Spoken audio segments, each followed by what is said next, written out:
नमस्कार, आप देख रहे हैं सत्ता की परख। उत्तर प्रदेश की 9 विधानसभा सीट पर उपचुनाव सीएम योगी आदित्यनाथ व पूर्व सीएम अखिलेश यादव के लिए प्रतिष्ठा का चुनाव बन गया है। बीजेपी इस चुनाव को जीतने के लिए हर रणनीति अपना रही है। इसी के चलते पहली बार बड़ी संख्या में पिछड़े वर्ग के उम्मीदवारों को चुनाव मैदान में उतारा है। 9 में से केवल एक सीट पर ही सामान्य जाति के उम्मीदवार पर बीजेपी ने दांव खेला। बीजेपी हिंदुत्व के नारे को धार देने में जुटी है। बीजेपी के साथ ही राष्ट्रीय स्वयंसेवक संघ ने भी साफ कर दिया है कि अगर यूपी में 2027 में फिर से सत्ता हासिल करनी है तो अब उसकी आगे की पूरी रणनीति बटेंगे तो कटेंगे के एजेंडे पर ही आगे बढ़ेगी।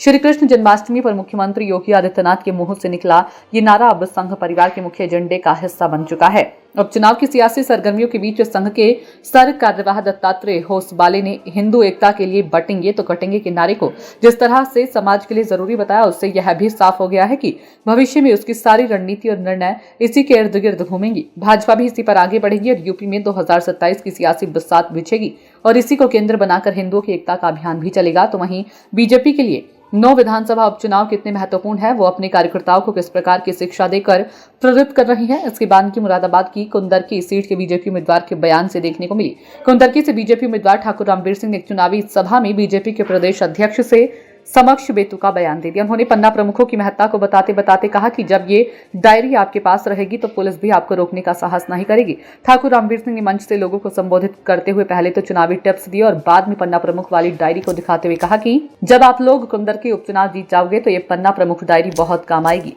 बीजेपी उम्मीदवार ने डायरी दिखाते हुए कहा कि मोटरसाइकिल से जाते समय अगर कोई सिपाही इसी चौराहे पर पकड़ लेगा तो यही डायरी दिखा देना जिसमें पन्ना प्रमुख की पूरी डिटेल होगी। इसके बाद आरसी, ड्राइविंग लाइसेंस और किसी बीमे का कागज की जरूरत नहीं पड़ेगी। यही डायरी आपका लाइसेंस होगी। किसी सिपाही में इतना साहस नहीं होगा कि आपकी मोटरसाइकिल को रोक ले।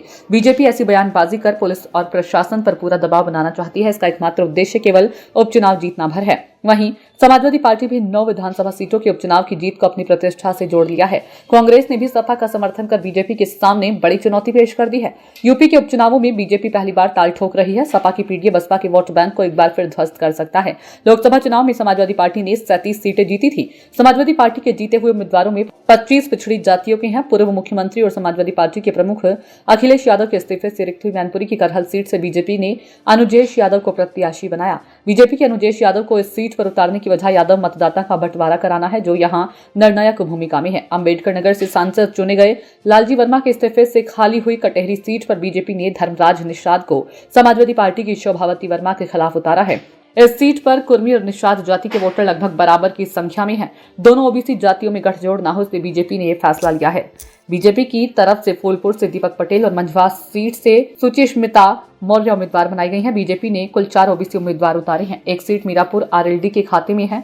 आरएलडी ने यहां से पूर्व विधायक मिथिलेश पाल को उतारा है। समाजवादी पार्टी ने खैर व गाजियाबाद सीट से दलित समुदाय के उम्मीदवार को उतारा, जबकि कानपुर की सीसामऊ से नसीम सोलंकी, फूलपुर से पूर्व विधायक मुस्तफा सिद्दीकी को, कुंदरकी से पूर्व विधायक मोहम्मद रिजवान और मीरापुर विधानसभा सीट से मायावती के खासम खास मुनकाद अली की बेटी सुम्बुल राणा को मैदान में उतारा है। सपा ने मंझवा से ज्योति बिंद को और अलीगढ़ की खैर सीट पर चारू कैन को उम्मीदवार बनाया। चारू कैन जाटव समाज से हैं तो वहीं उनके पति जाट हैं। समाजवादी पार्टी ने 9 सीटों में से 4 पर मुस्लिम, 2 पर दलित और 3 पर ओबीसी समुदाय के उम्मीदवार उतारे हैं। तो वहीं बीएसपी ने कटहरी से अमित वर्मा, करहल से अवनीश कुमार शाक्य, गाजियाबाद से परमानंद गर्ग, सीसामऊ से वीरेंद्र शुक्ला, फूलपुर से जितेंद्र कुमार सिंह, मीरापुर से शाहनजर और मंझवा से दीपक तिवारी को उम्मीदवार बनाया। सियासी जानकारों का मानना है कि यूपी की सियासत में देखना दिलचस्प होगा कि अखिलेश का पीडी यानी पिछड़ा दलित अल्पसंख्यक या योगी आदित्यनाथ का पीडी यानी पिछड़ा दलित तगड़े पर भारी पड़ता है या फिर यूपी की राजनीति में कटेंगे तो बटेंगे की राजनीति एक बार फिर से आगे बढ़ेंगी। सत्ता की परख के लिए अवधेश कुमार सिंह की रिपोर्ट।